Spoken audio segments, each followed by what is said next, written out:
سبيل الدموع سبيل مريح. نحمده ونصلي على رسوله الكريم، اما بعد، فاعوذ بالله من الشيطان الرجيم.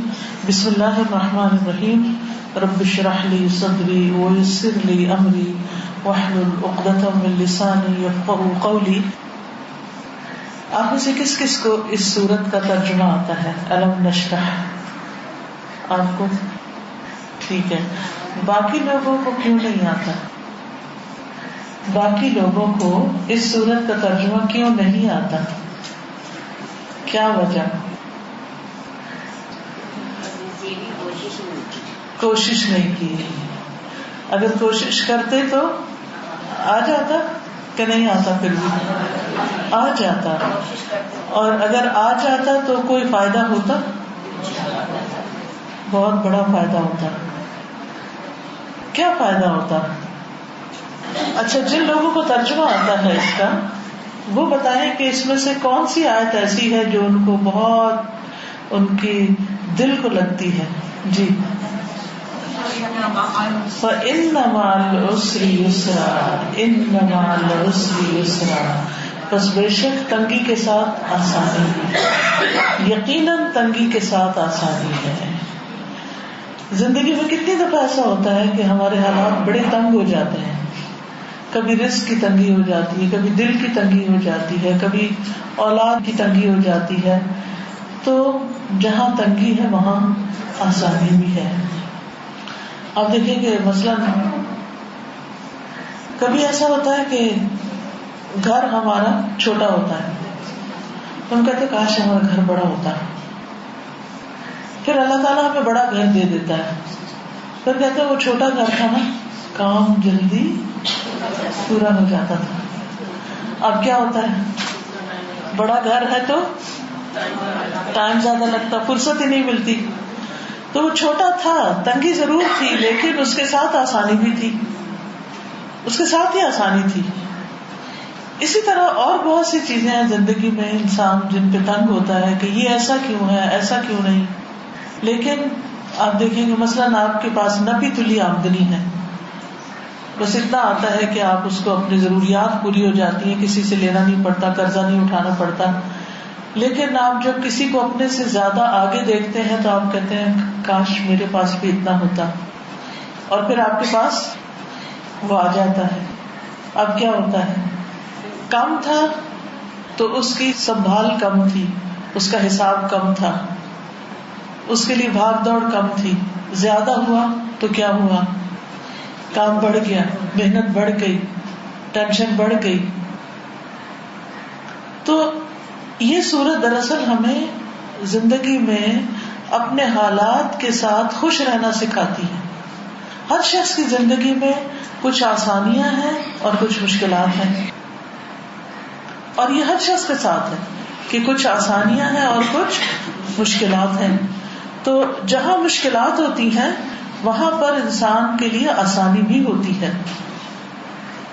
مثلا انسان بیمار ہوتا ہے، مشکل ضرور ہوتی ہے، لیکن اس کے ساتھ کچھ سہولتیں بھی ہوتی ہیں کہ آپ جو روز مرہ کا بہت سا کام کر رہے ہوتے ہیں وہ آپ کا کام چھوٹ جاتا ہے، بستر پہ پڑ جاتے ہیں، آپ آرام کرنے لگتے ہیں.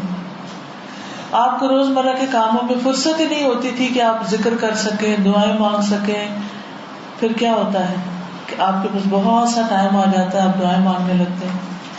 جب آپ بڑھاپے کی عمر کو پہنچتے ہیں تو آپ چل پھر نہیں سکتے، آپ کو ہر وقت شکایت رہتی ہے، گھٹنوں میں درد ہے، بھاگ نہیں سکتے، کام نہیں کر سکتے، پہلے والی بات نہیں. پھر آہستہ آہستہ سارے کام دوسروں کو دے دیے جاتے ہیں، کچھ بیٹیاں سنبھال لیتی ہیں، کچھ بہویں سنبھال لیتی ہیں، اور آپ کا زیادہ وقت فارغ ہو جاتا ہے. بڑھاپا ہے، بیماریاں ہیں، لیکن فرصت ہے. اب اس فرصت کو کیسے استعمال کرنا چاہیے؟ کیا کرنا چاہیے بڑھاپے کی فرصت کو استعمال کرنے کے لیے؟ زیادہ سے زیادہ اللہ کا ذکر کرنا چاہیے، زیادہ سے زیادہ تلاوت کرنی چاہیے، زیادہ سے زیادہ نیکی کے کاموں میں انسان اپنی آخری عمر کو لگائے. لیکن عموماً کیا ہوتا ہے آج کل، کیا ہو رہا ہے، بزرگ لوگ بھی کیا کر رہے ہیں، یا ٹی وی کے آگے بیٹھے ہوئے ہیں، یا پھر موبائل پہ لگے ہوئے ہیں، یا پھر جو بہو بیٹیاں ہیں ان کے کاموں میں مداخلت کر رہے ہیں. تو اس سے ان کی زندگی مشکل ہوئی بھی ہے. تو کیا کرنا چاہیے؟ جب ہمارے اوپر ایسے بڑے زیادہ کام نہ رہے تو ہم شکر کریں کہ اور کام سنبھالیں, اچھا کریں نہ اچھا کریں, جس بھی کوالٹی لیول کا کریں. ہمیں اللہ نے فرصت دی ہے, اس فرصت سے ہم فائدہ اٹھائیں اور زیادہ سے زیادہ اللہ کی عبادت کر سکیں. بزرگ لوگ کیا کیا کر سکتے ہیں, کوئی بتائے گا؟ کوئی اپنا تجربہ بتا دے, اس سے دوسروں کو فائدہ ہو جائے کچھ, اور دوسروں کے لیے آپ مشورہ دے دیں. السلام علیکم. مجھے کوئی 4 سال سے پہلے میں بیمار پڑ گئی ہپ میں اور اس میں. تو میں جب بیمار پڑ گئی پہلے تو خیر مندہ افسوس اور یہ مجھے درد ہو رہا ہے وہ ہو رہا ہے, لیکن اس کے بعد میں نے یہ کیا کہ میں نے وہ ٹائم میں بس ٹائم تھا, باہر نہیں جا سک رہی تھی. تو الحمدللہ حفظ سورت ملک, سورت رحمان اور پیچھے کی چھوٹی چھوٹی اور صورتیں میں نے کر لی. اینڈ ایٹ اے ٹائم جب میں گھر پہ تھی تو I have open a proposal online. Quran والے جو ہمارے اسٹوڈنٹ تھے تو ان کے ساتھ ہم نے ایک گروپ کھولا ہوا ہے پروپوزل کا, جو کہ اپنے لوگ آپس میں ڈال سکتے ہیں اور عزت کے ساتھ, مطلب یہ نہیں کہ ان کی پاپولیرٹی ہو رہی تھی اس کی بیٹی نے ڈالا اس کی بیٹی نے ڈالا. تو الحمدللہ میں نے حفظ کیا, اور جو میں نہیں کرتی ہے وہ, اور اس میں عبادتوں میں زیادہ بیٹھ سک رہی تھی تو بیٹھی بھی تھی, نفلیں زیادہ ہو گئی تھی اس میں, لیکن کچھ کرنے کا عادی ہوں. سوشل ورکر اور میں مختلف ہاسپٹل میں کام کر رہی ہوں. جو ہاسپٹل ہے کینسر کا, آپ کے قریب اگر کوئی ہو اور پلیز آپ جانتے ہوں اور وہ غریب ہو, اس لیے کہ غریب کو جب کینسر ہوتا ہے تو پہلے وہ سمجھتا ہے وہ دوائیاں لکھی جاتی ہے, اٹس سو ایکسپینسو, وہ گھر بیٹھ جاتا ہے.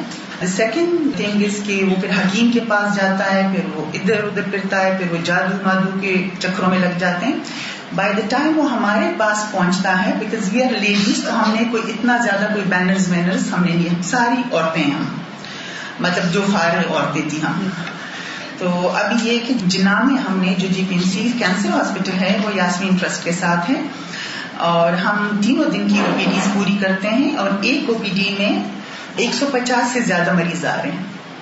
ایک کیمو جو ہے وہ 46,000 روپے کا ہے, اور ایک پیشنٹ کو 13 کیموز لگتے ہیں. اور اوپر والا جو حصہ ہے جو ایڈمٹڈ پیشنٹ ہے وہ آمنہ لکھانی کر رہی ہے.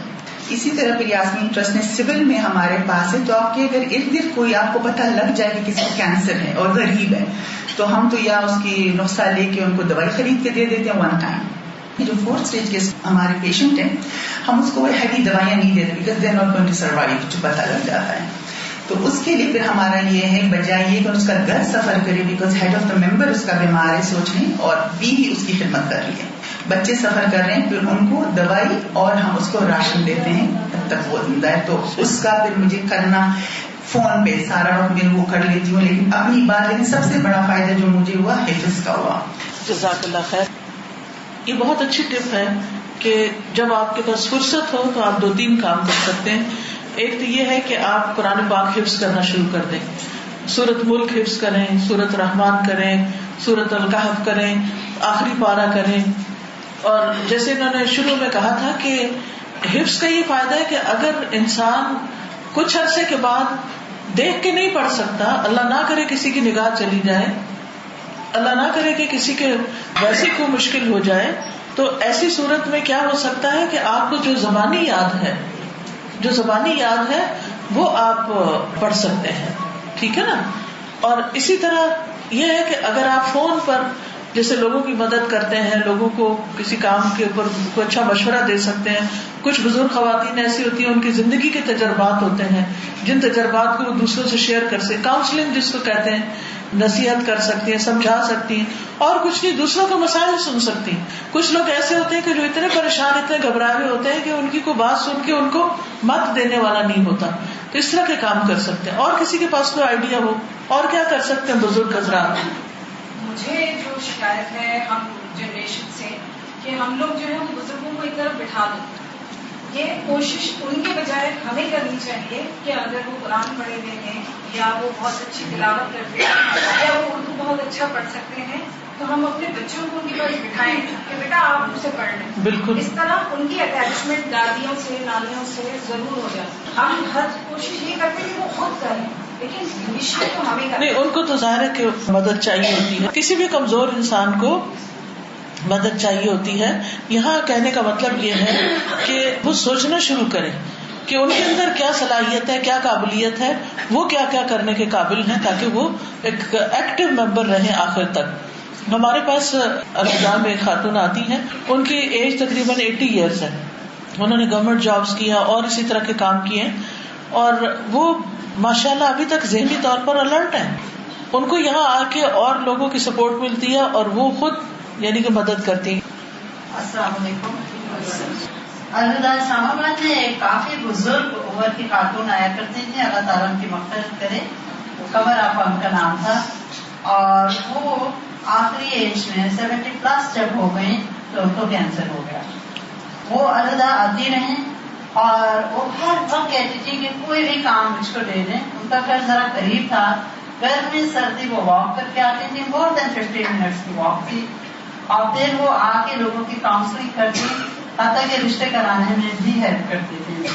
بالکل وہ الرٹ رہیں, اور ان کا کینسر نیچرلی انہوں نے ٹریٹ نہیں کروایا. بس وہ کہتی تھی میں اپنے پہ دم کر رہی تھی. ایک دفعہ ہاسپٹلائز ہوئی تھی, لیکن وہ کہتی تھی مجھے پتا ہے میں یہ ٹریٹمنٹ لے نہیں سکوں گی. مین ٹائم میں آلموسٹ ریچ 80, اور 80 کے قریب تھے. فائنلی ہم کو ان کے گھر والے کراچی میں تھے اور بچے کراچی رہے تھے, یہیں ان کا انتقال ہو. لیکن وہ جب تک آتی نہیں بالکل الرٹ, بہت پیار کرنے والی, ہر ایک کا مسئلہ سننا, ہمت بڑھانا, اور بہت اچھے پازیٹیو مشورے دیتی. بالکل. جی آپ پیچھے سے وہ کچھ کہنا چاہتے ہیں؟ وعلیکم السلام. جی تو ہم دونوں نے ابھی میں نے دیکھا کہ جو لڑکے گزارتی ہے ان کو کلمہ تک نہیں آتا. لڑکیاں آتی ہیں, انہوں نے پاکی کیا ہوتی ہے پڑھانا شروع کیا. ان میں سے 2 بچے بچے وہ اتنے ماشاء اللہ اچھے دکھے کہ جب میں اپنا کچھ کر رہی تھی تو پھر میں ان کے ساتھ آئی. لڑکی جو تھی میں نے اس کو بی ایڈ کروایا وتھ قرآن, تمام اسٹیچنگ اس کو بڑے سکھائی. اور لڑکے جب تھا دونوں بہن بھائی گھروں سے آئے تھے, اس کو میں نے MD کرایا. وہ بچہ آج کل اسٹینڈرڈ چارٹرڈ بینک میں کتنا صدقہ جاریہ ہے. اور دوسرا یہ ہے کہ کوشش کرتی ہوں کہ بچی کی شادیاں واریاں. جزاک اللہ خیر. انہوں نے جو بات کی وہاں سے ایک بات اور ساتھ شامل کرنا چاہوں گی کہ سرونٹس تو ایک طرف, اگر آپ سروے کریں تو ہمارے اپنے گھروں کے بچوں کو آیت الکرسی تک نہیں آتی, صبح شام کی دعائیں نہیں آتی جو ان کی حفاظت کے لیے پڑھنے کے لیے بڑی ضروری ہیں. تو اپنے ہی آس پاس, اپنے ہی دائیں بائیں, خود اپنے خاندان میں اپنے پوتا پوتی, اپنے بچے, سرونٹس کے بچے, ان سب کو اگر آپ یہ علم بھی دے جائیں تو جب تک وہ دنیا میں رہیں گے ان چیزوں کو پڑھیں گے, آپ کے لیے صدقہ جاریہ بنے گا. آپ ان سے اور کچھ نہیں, ان سے سننا شروع کر دیں. آپ ان سے سنیں کہ بچے مجھے آیت الکرسی سناؤ, مجھے قل هو اللہ سناؤ, دعائے قنوت سناؤ. اور کھیل کھیل میں بھی اگر آپ تھوڑی دیر بٹھا کے ان کو سکھائیں گے تو بہت کچھ سیکھ جائیں گے. ماشاءاللہ ہمارے بزرگ تو ہمارا سرمایہ ہے اور بڑے تجربات سے گزر کے جاتے ہیں. ساری زندگی کا نچوڑ انہوں نے دیکھا ہوتا ہے, ہمیں ان کے تجربات سے فائدہ اٹھانا چاہیے. تو آج کی اس محفل میں آپ نے اتنا امپورٹنٹ کوشچن ریز کیا, تو میرا ایک مشورہ یہ تھا کہ کیوں نہ ایک دفعہ ہم سارے گھروں کے بزرگوں کو انوائٹ کریں. ان کو گائیڈنس کی میرے پاس ضرورت ہے, بالکل ان کو پراپرلی گائیڈ کیا جائے. اور ہر شخص میں اللہ تعالیٰ نے کوئی نہ کوئی خوبی رکھی ہے, ہر شخص میں کوئی نہ کوئی صلاحیت رکھی ہے, لیکن اب ان کی صلاحیتوں کو اجاگر وہ خود بھی کنفیوز ہے, کیونکہ معاشرے کا حال یہ ہے کہ بزرگوں کو ہم ایک طرف ڈال دیتے ہیں. ہر شخص کا مطلب ایون میں ڈاکٹر ہوں لیکن میں تو ریٹائر ہو گئی ہوں, اور میرے بیٹے کا اور بہو کا کہ میں اب پوتا پوتی کی پرورش کروں, سب کام چھوڑ دوں. حالانکہ میں خود بھی سوشل ورکر ہوں. بہت اچھا مشورہ ہے. انشاءاللہ الوداع میں ہم انشاءاللہ بلائیں گے. بلکہ کینیڈا میں ہم نے پچھلے 3-4 مہینوں سے یہ شروع کیا تھا, ہم اور ہمارے والدین کے نام سے ایک پروگرام, ہم اور ہمارے والدین. وہاں بھی یہی حالات ہیں کہ بچے جو ہیں سب کام پہ نکل جاتے ہیں, بوڑھے ماں باپ سردیوں کے دنوں میں سارا دن گھروں میں بالکل قید ہو کے بیٹھے ہوئے ہیں. تو پھر ہم نے ان کا ونس اے ویک رکھا کہ جس میں بچے بھی آئیں, پیرنٹس بھی آئیں, اور مل کے پھر ڈسکشنز کریں اور ان کے تجربات سے فائدہ اٹھایا جائے. اس میں آپ جیسے ڈاکٹرز ان کو ہیلتھ کے حساب سے کچھ ٹپس دے سکتے ہیں, ایکسرسائزز بتا سکتے ہیں, اولڈ ایج کی ایکسرسائزز کیا ہیں, فوڈ اینڈ ڈائٹ اور ان چیزوں سے متعلق. اور پھر جو ڈپریشن ہونے لگتا ہے تنہائی کی وجہ سے, اس سے کیسے کوپ کریں, ذکر اذکار سکھا سکتے ہیں. بہت ساری ایکٹیویٹیز ہو سکتی ہیں. اور بزرگوں کے ساتھ تو برکت ہے, حدیث میں آتا ہے البرکۃ مع اکابرکم. السلام علیکم ورحمۃ اللہ وبرکاتہ. وعلیکم السلام۔ اتنا ایک خوبصورت انٹرسٹنگ ٹاپک سنا نا والدین کا، تو اچانک مجھے یہ خیال آیا کہ ہمارے پیرنٹس ہمارے ساتھ اتنی محنت کرتے ہیں، مطلب انہوں نے ہمیں علم دیا، وہ علم دیا تو آج ہم یہاں بیٹھے کہ ہم سیکھنے کے قابل ہوئے. لیکن جیسا میں تجوید ہم نے پڑھا اور قرآن کی تفسیر بھی پڑھی، تو جسٹ اس مومنٹ پر اس وقت مجھے یہ احساس ہوا کہ بہت سے والدین صحیح قرآن جس طرح سے تجوید کے ساتھ نہیں پڑھتے نا، کہ انہوں نے پڑھا ہی نہیں تھا جیسے ہم نے بھی نہیں پڑھا تھا. تو یہ اتنی اچھا مجھے خیال ہے کہ کیوں نہ اپنے والدین کے ساتھ تھوڑا ٹائم لگائیں اور انہیں مخارج کے ساتھ اچھا قرآن پڑھانا سکھائیں، تاکہ وہ ان کی آخرت میں جیسے ہم ان کے لیے صدقے جاریہ بنتے ہیں نا، اچھا پڑھتے ہیں، تو سب سے زیادہ حق تو ہمارے والدین کا ہے کہ ہم ان کو ٹائم دیں، تھوڑا سا کچھ آیت کو ہم تھوڑا سا ایکسپلین بھی کرتے ہیں، تو ہمارے لیے بھی بڑا اچھا ٹائم ہو جائے گا، ان کا بھی بہت اچھی تجویز ہے. یہ بھی اس میں آپ دیکھیے کہ جن والدین کو آتا ہے وہ بچوں کو سکھائیں، جن بچوں کو آتا ہے وہ والدین کو سکھائیں. اس اعتبار سے میں دیکھتی ہوں کہ عرب ممالک میں مساجد کے ساتھ ہی لیڈیز سیکشن ہوتا ہے مساجد کے اندر، اور ان مساجد میں جو لیڈیز سیکشن ہوتا ہے وہاں پر دن کو کلاسز ہوتی ہیں اسی مسجد کے اندر ہی. اور اس میں میں نے بہت یہ ٹرینڈ دیکھا ہے کہ بڑی بڑی بزرگ عمر کی خواتین قرآن حفظ کر رہی ہوتی ہیں، 10 سال 12 سال ان کے اسی میں گزرتے ہیں، اور پھر بار بار وہ اس کی دہرائی وغیرہ بھی کرتی رہتی ہیں، اور وہاں جا کے ان کو کمپنی میں مل جاتی ہے، کبھی چائے کا کپ بھی پی لیا، کبھی آپس میں حال بھی ایک دوسرے سے لے دے لیا، اور ساتھ قرآن. اور قرآن تو اتنی بابرکت کتاب ہے کہ جس کے ہوتے ہوئے دل میں ایسی روشنی ہوتی ہے کہ انسان کا پھر ڈپریشن بھاگ ہی جاتا ہے. بزرگوں کی بات ہو رہی ہے تو میں سب سے پہلے بہت اپنے آپ کو بیسٹ فیل کرتی ہوں کہ اللہ تعالیٰ نے اتنے اچھے دادا دادی اور نانا نانی سے نوازا، جو کہ اب آ کے مجھے فیل ہوتا ہے کہ بہت بڑی ایک بلیسنگ ہے.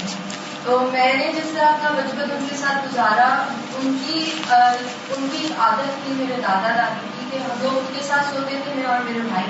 تو ان کا ایک روٹین تھا کہ رات میں وہ ہمیں قصص الانبیاء ان کو ماشاءاللہ پورا یاد تھا، وہ ہمیں ڈفرینٹ اسٹوریز سناتے تھے، ڈفرینٹ صحابہ کرام کی، انبیاء کرام کی.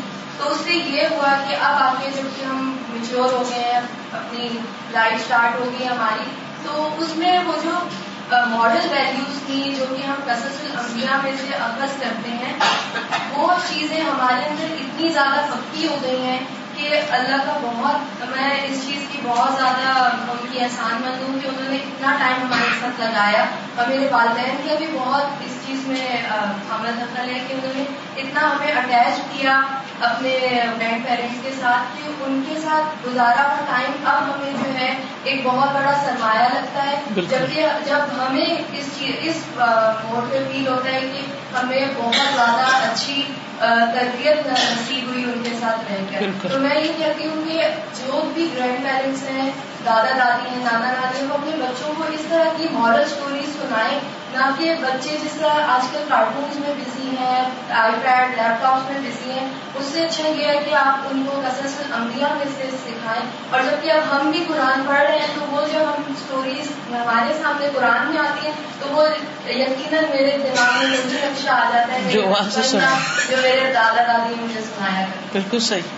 جی علم نشرح جو ہے، میں نے سوال کیا تھا کہ اس کا ترجمہ کیوں نہیں آتا، تو آپ نے کہا تھا کوشش نہیں کی. تو کیا اب آپ کوشش کریں گے؟ کیونکہ اتنی خوبصورت یہ صورت ہے.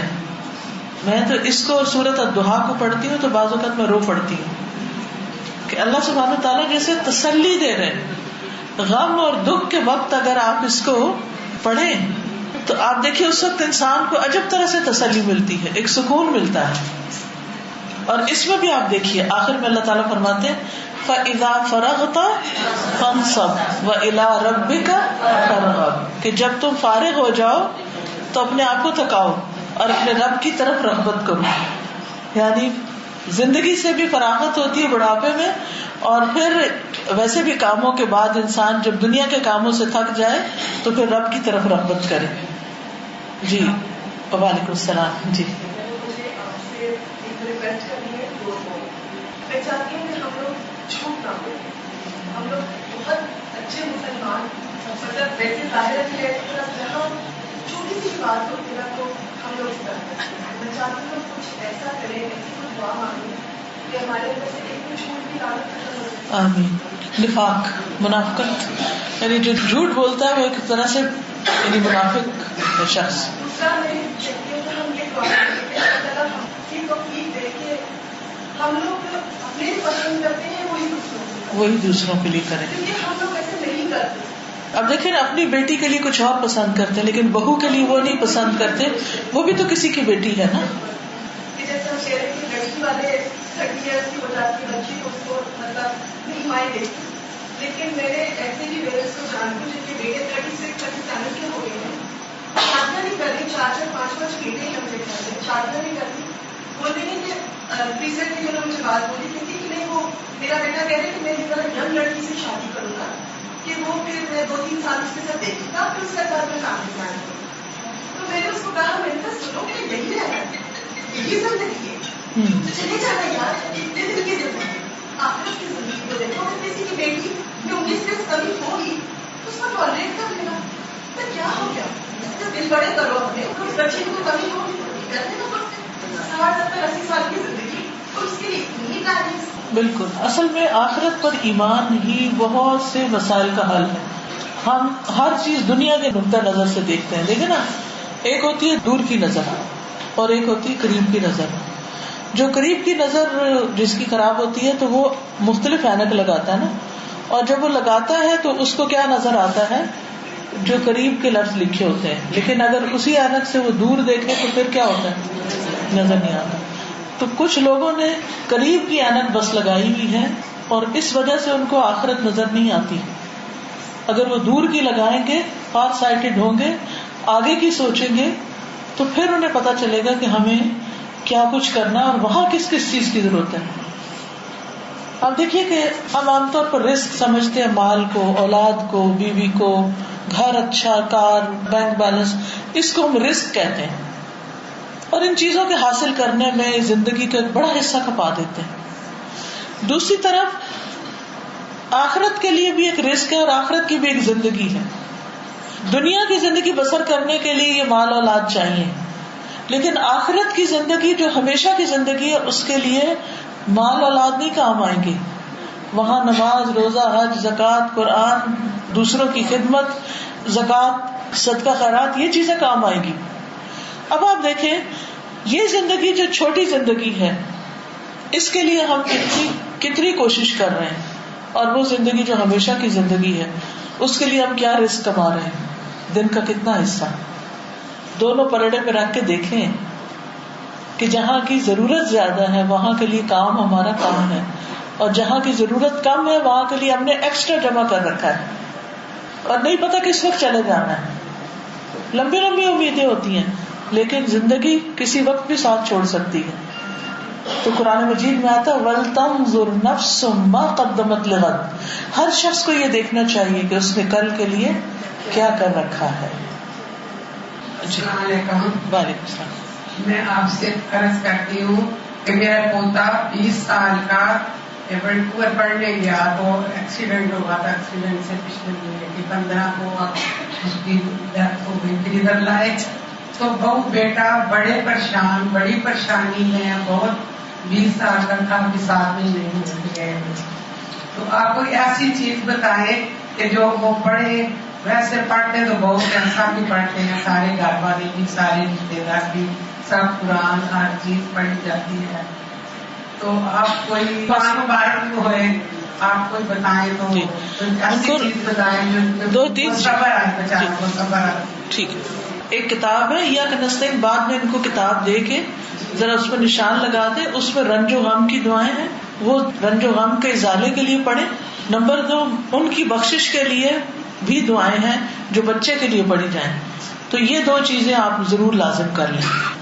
یا کنستین کتاب کا نام ہے، اس میں یہ دعائیں لکھی ہوئی ہیں، اس میں سے انشاءاللہ تعالیٰ آپ کو بتائیں گے تو آپ پڑھیں گے. اللہ تعالیٰ بچے کی بخشش فرمائے اور والدین کو اس صدمے کا اجر عطا کرے اور ان کو صبر جمیل عطا فرمائے. سبحان اللہ والحمد للہ ولا الہ الا اللہ واللہ اکبر ولا حول ولا قوة الا باللہ العلی العظیم. اللہم صلی علی محمد وعلی آل محمد کما صلیت علی ابراہیم وعلی آل ابراہیم انک حمید مجید. اللهم بارك على محمد وعلى آل محمد كما باركت على إبراهيم وعلى آل إبراهيم إنك حميد مجيد ربنا آتنا في الدنيا حسنة وفي الآخرة حسنة وقنا عذاب النار ربنا لا تزغ قلوبنا بعد إذ هديتنا وهب لنا من لدنك رحمة إنك أنت الوهاب ربنا هب لنا من ازواجنا وذرياتنا قرة اعین واجعلنا للمتقین اماما. یا رب العالمین تو ہم سب پر اپنی رحمت نازل فرما. یا اللہ تو ہم سب کے غموں اور دکھوں اور تکلیفوں کو دور کر دے. اللہ تو ہم سب کو اچھا اخلاق عطا فرما.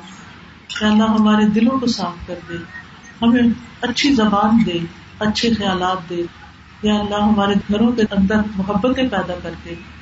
یا اللہ ہمیں اپنی محبت عطا کر, اپنے رسول محمد صلی اللہ علیہ وسلم کی محبت عطا کر, ایمان والوں کی محبت عطا کر. اللہم ارزقنا حبک وحب من یحبک وحب عمل یقربنا الی حبک. یا رب العالمین تو ہمیں بد اخلاقی سے بچا. یا اللہ ہمیں اپنی عبادت کی اور خوبصورت عبادت کی اور ذکر اور شکر کی توفیق عطا فرما. یا اللہ ہمارے گھروں میں سکون پیدا کر دے, ہمارے بچوں کو ہماری آنکھوں کی ٹھنڈک بنا دے. یا رب العالمین یا ارحم الراحمین یا ذا الجلال والاکرام تو ہم سب کے گناہوں کو معاف کر دے. اللہ ہماری مشکلات آسان فرما دے. یا رب العالمین ہم سب کو صحت عطا فرما. یا اللہ میری والدہ جو ہاسپٹل میں ان کی طبیعت خراب ہے, اللہ تعالیٰ ان کو صحت عطا فرما. یا اللہ ان کی تکلیف دور فرما دے. یا اللہ ان پر رحم فرما. یا اللہ ان کے درجات بلند فرما. یا اللہ ان کو بخش دے. یا اللہ ان پہ اپنی رحمت کر دے. یا اللہ جتنے بھی بیمار ہیں, جہاں جہاں کوئی دنیا کے کسی بھی کونے میں کوئی بیمار ہے, یا اللہ ان سب کو صحت عطا فرما. یا اللہ تم ہم سب کے گناہوں کو معاف کر دے. اللہ ہم کمزور بندے ہیں تو ہماری کمزوریوں کو معاف کر دے. یا اللہ ہم اپنی جانوں پہ ظلم کرنے والے ہیں تو ہمارے ظلم اور زیادتی کو معاف فرما دے. یا رب العالمین تو ہماری آخرت عاقبت اچھی کرنا. یا اللہ ہمارا خاتمہ اچھا کرنا, ہمارا انجام اچھا کرنا. یا رب العالمین تو ہماری قبر کو روشن کر دینا. اللہ ہمیں دوزخ کے عذاب سے بچانا. اللہ تم ہمیں بغیر حساب کے معاف کر دینا. یا رب العالمین تم ہمیں اپنی رحمت سے نواز. ربنا تقبل منا انک انت السمیع العلیم. یا اللہ اس جگہ پر خیر و برکت نازل کر دے, ان کے درمیان بہترین محبتیں پیدا کر دے. یا اللہ باہم تعلقات درست فرما دے. یا اللہ دن دگنی اور رات چگنی ترقی عطا فرما. تو بہترین رہنمائی فرما, یہاں سے بہترین نسل فرمان چڑھیں. یا اللہ بہترین مسلمان, بہترین پاکستانی, یا اللہ امت کے لیے بہترین سرمایہ ہو. یا اللہ ان کوششوں اور محنتوں اور نیتوں کو قبول فرما. یا اللہ جتنی بہنیں یہاں آئی ہیں ان کا آنا قبول فرما. ان سب کے دلوں میں جو دعائیں اور نیک تمنائیں ہیں ان کو پورا فرما. ربنا تقبل منا انک انت السمیع العلیم وتب علینا انک انت التواب الرحیم. وصلی اللہ تعالی علی خیر خلقہ محمد وعلی آلہ واصحابہ واہل بیتہ اجمعین برحمتک یا ارحم الراحمین. الہی آمین. سبحانک اللہم وبحمدک اشہد ان لا الہ الا انت استغفرک واتوب الیک. السلام علیکم ورحمۃ اللہ وبرکاتہ. سبيل الدموع سبيل